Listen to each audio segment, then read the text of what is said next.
한국은행이 올해 경제 성장률 전망을 3%에서 2.9%로 수정했습니다.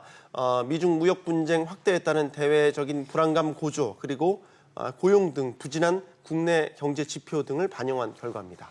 네, 한해는 취업자 증가 예상치도 큰 폭으로 낮춰 잡았습니다. 국내 경기가 그만큼 좋지 않다라는 거겠죠. 김동연 경제부총리는 고용에 일부 영향이 있다며 또 최저임금 인상 속도 조절론을 다시 들고 나왔습니다. 네, 내후 외환 3연 초과. 우리 경제를 요즘 이렇게 표현하곤 하는데요. 오늘 첫 번째 이슈 진단에서 현재 경제 상황 진단해 보고요. 탈출구는 어디에 있는지 또 전문가와 이야기 나눠보겠습니다. 카이스트 경영학과 이병태 교수 나왔습니다. 안녕하십니까? 어서 오세요. 한은도 3% 달성 힘들다고 낮춰 잡았습니다. 어떻게 보셨습니까? 당연하다고 생각을 하고요. 네. 최근에 우리나라의 소비, 투자 부진, 네. 그다음에 일자리 부진 이런 것들이 다 나타나고 있었고 그 경기 전망에 대한 예측도 계속 100 이하로 내려가 있어서 네. 이미 우리나라가 침체 국면으로 가는 전환 징후가 많이 있었기 때문에 거기에 네. 이제 미국하고 중국의 무역 전쟁에 가장 큰 피해를 보는 나라 중에 하나가 우리나라로 알려져 있기 때문에 이건 당연한 것이라고 생각을 합니다. 네.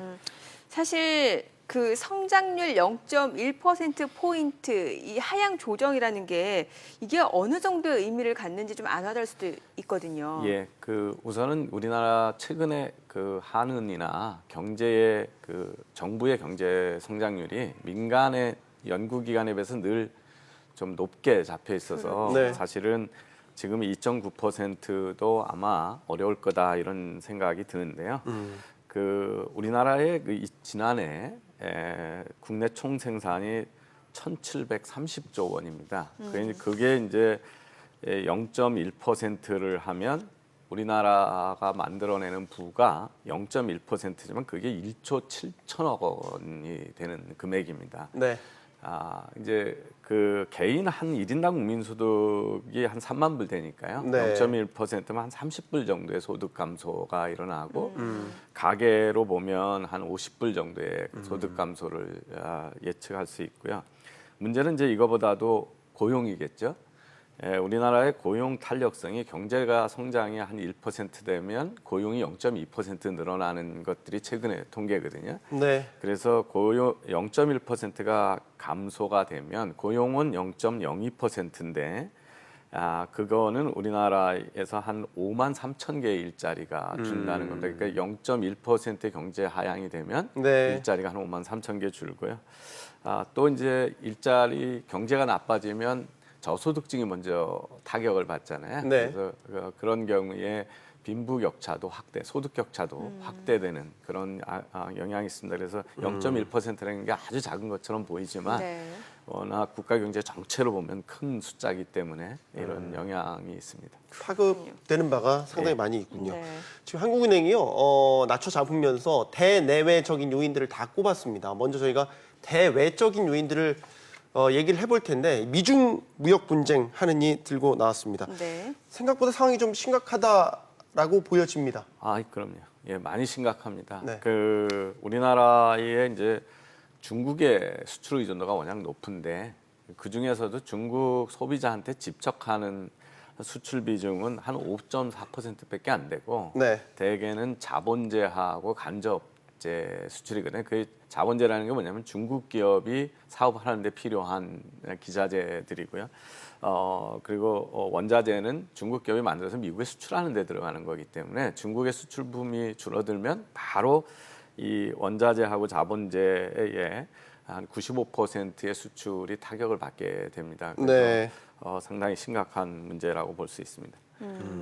일각에서는 이 무역 분쟁이 본격화될 경우에는 네. 우리나라가 이제 글로벌 금융위기 상황 때보다 더 심각해질 수도 있다 이런 전망들도 나오는 것 같더라고요. 글로벌 금융위기 때 무역 전쟁이 얼마나 오랫동안 지속될 거냐. 대개는 이제 이런 무역 전쟁이 일어나면 초기에 강하게 하다가 양국이 서로 피해가 가기 때문에 네. 이제 어떻게 하든 타협을 하게 되겠죠. 근데 지금 트럼프 대통령의 그 무역 전쟁은 좀 예측이 잘 안 되는 그렇죠. 경향이 네. 있어서 그 영향을 속단하기는 참 어렵습니다. 그런데 그거 아니라도 지금 뭐 앞에 프로그램에서 이미 많이 말씀하셨지만 고용이나 이런 것 때문에 우리 경제가 어렵기 때문에 그 위기 의식은 충분히 가져야 된다 이런 생각을 할 수가 있습니다. 네. 저기 대외적인 요인으로 이제 무역 분쟁을 꼽았다면 대내적인 문제는 고용 문제를 또 들었습니다. 그렇죠. 예. 지난달 취업자 수가 1년 전보다 10만 6천 명 늘어나는 데 그쳤거든요. 5개월 연속 지금 10만 명대 그쳤다. 그래서 뭐 고용 쇼크다. 이런 평가들이 나오는데 정말 이런 얘기도 합니다. 인구 구조 문제, 뭐 경제 문제, 뭐 여러 가지 원인을 꼽고 있습니다. 교수님께서는 원인 어디에 있다고 보십니까? 당연히 뭐 어떤 일자리가 잘 안 생기거나 일자리가 줄을 때는 복합적인 요인이 작동을 하죠. 네. 그런데 이번 정부에서 자꾸 최저임금 인상 또는 소득주도 성장론의 영향이 일지 알 수 없다 이런 식으로 하는 거는 정직하지 않다고 생각이 되고요. 네.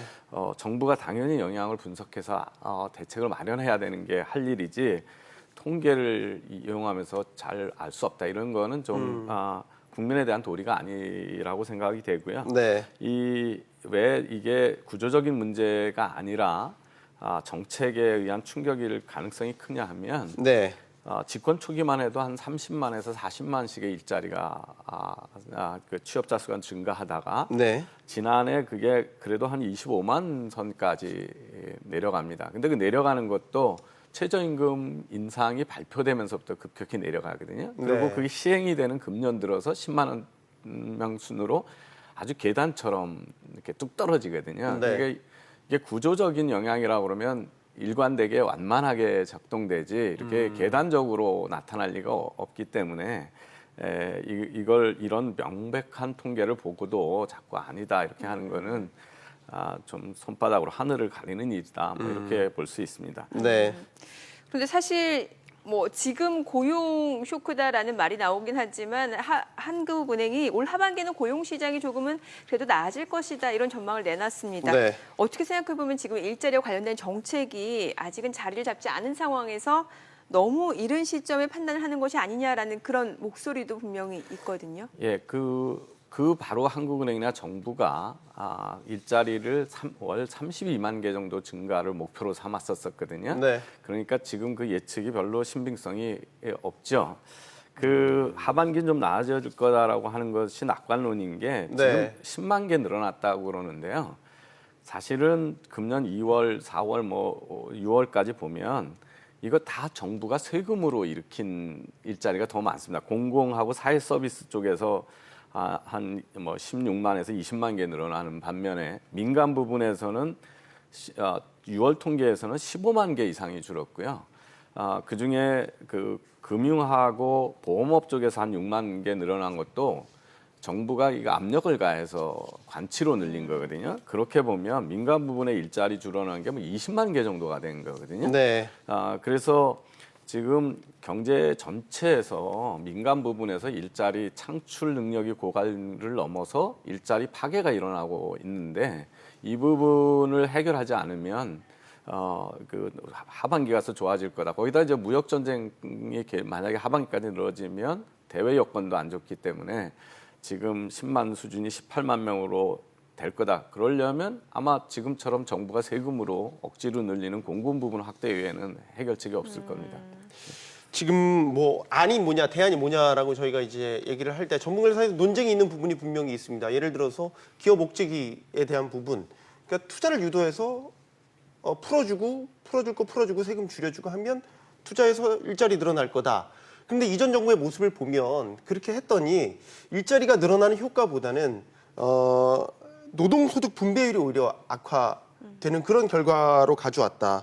그렇다고 본다면 지금까지 해왔던 방법에서 뭔가 발상의 전환이 또 있어야 되는 거 아니냐라는 의견도 나오고 있어서요. 이 몇 가지 좀 생각해 보실 게 있는데 이전 정부가 고용을 촉진할 수 있을 정도의 개혁에 성공했느냐 하지 않았거든요. 자꾸 네. 대기업 중심 경제를 해서 그렇다라고 얘기를 하는데 지금 정부가 막 집권하고 나서 통과시켜달라고 하는 서비스 산업 발전법이나 이런 네. 거 다 지난 정부에서 실패했죠. 우리나라에서 고용이 잘 안 일어나는 거는 노동시장의 개혁에 실패했기 때문입니다. 근데 그거는 지금 몇십 년째 해결 못하고 있고 이번 정부는 노동시장의 규제를 더 강화해 왔기 때문에 고용이 어렵죠. 근데 그 노동소득 분배율은 우리 장하성 실장이 네. 이걸 들고 나와서 우리나라가 잘못됐다고 얘기를 해가지고 많은 사람들이 오해를 하고 있어요. 이게 노동 그 소득 배분율이 낮아지는 게 정상입니다. 높아지는 게 정상이 아니고요. 왜냐하면 이게 어떤 거냐면요. 100원을 버는 회사가 90원을 월급을 주면 소득 배분율이 90%가 되지만 1,000원을 벌면서 100원을 주면 10%밖에 안 되거든요. 네. 그렇지만 월급은 10% 올라갔잖아요. 그래서 노동 집약 산업을 하다가 산업이 고도화되면 이게 내려가야 되는 거고 전 세계 선진국이 다 내려가는 건데 네. 장하성 실장이 학생들한테 노동소득 배분율이 낮으니까 대한민국의 임금이 그 소득이 낮아지고 있다라고 선동적인 얘기를 해왔던 게 국민들이 네. 많이 오해를 하고 있는 것 같습니다. 노동소득 배분율이 낮아지는 거는 산업이 고도화해서 노동집약 산업에서 돈 잘 버는 사람으로 가면 임금이 차지하는 비중이 줄어들기 때문에 이건 정상적인 겁니다. 그래서 이걸 가지고 그 기업 정책이 실패했다 이런 이야기를 하면 안 되는 겁니다. 네. 자, 지금 뭐 대내적인 요인으로 고용 쇼크 저희가 계속해서 이야기 나눠보고 있는데 이게 사실 이 문정부가 주창하는 바가 바로 소득주도 성장 아니겠습니까? 여기에서 이제 최저임금 인상이라든지 이런 정책들이 나온 건데 최저임금 인상이 실질적으로 고용의 부진에 있어서 많은 영향을 준다. 이런 얘기도 어제 기자 간담회에서 나왔던 것 같습니다. 일부. 자, 그렇다면 지금이라도 문정부가 뭔가 정책적으로 방향을 조금 선회해서 다른 쪽으로 틀어서 경기 부양이라든지 아니면은 뭐 경제 정책 방향을 좀 바꿔야 된다. 이렇게 좀 보시는 겁니까? 당연히 그렇습니다. 그 소득주도 성장론은 시작서부터 잘못된 거고요. 제가 기억한데 아마 1월 초에 여기 프로에 나와서 네. 다른 분하고 지금 문정부의 노동 정책에 대해서 점수를 주라 그런 네. 뭐 질문을 받은 적이 있죠. 제가 빵점이다, F학점이다고 네. 상대 분은 90점 뭐 이렇게 주셨어요. 네. 그래서 그 제가 빵점이라고 줄 수 있는 거는 소득주도 성장론이 이론이 아니기 때문입니다. 이게 잘못된 정책이기 때문에 그런 거고요. 뭐 정답은 이렇습니다. 여러 가지 다 해야 되죠. 우선 노동시장을 개혁해서 노동시장의 유연성을 도입해야 되는 거고요. 네. 규제 개혁해가지고 사업하게 해야 되는 거고요. 트럼프 대통령이 했던 법인세 내리고 이런 식으로 해서 투자 활성화 정책을 해야 되는 거죠. 그런데 이런 정책 이전에 정부가 기업을 대하는 태도를 바꾸지 않으면 안 될 것 같아요. 지금 다 기업이 적폐 대상이고 사법 처리의 대상이고 사소한 잘못이 있으면 검찰이 10번씩 압수수색하고 이런 나라에서 누가 투자를 하겠어요? 국민연금 앞에다 내세워가지고 연금이 경영에 간섭한다 그러고 공정거래위원장이 무슨 주식 사라 말라, 팔아라 말라 이런 얘기를 하는 시장의 그 기본 질서 내지는 재산권, 자유시장 경제의 근본을 자꾸 부정을 하면서 시장에 충격을 주고 불확실성을 높이면 투자가 일어날 수가 없죠.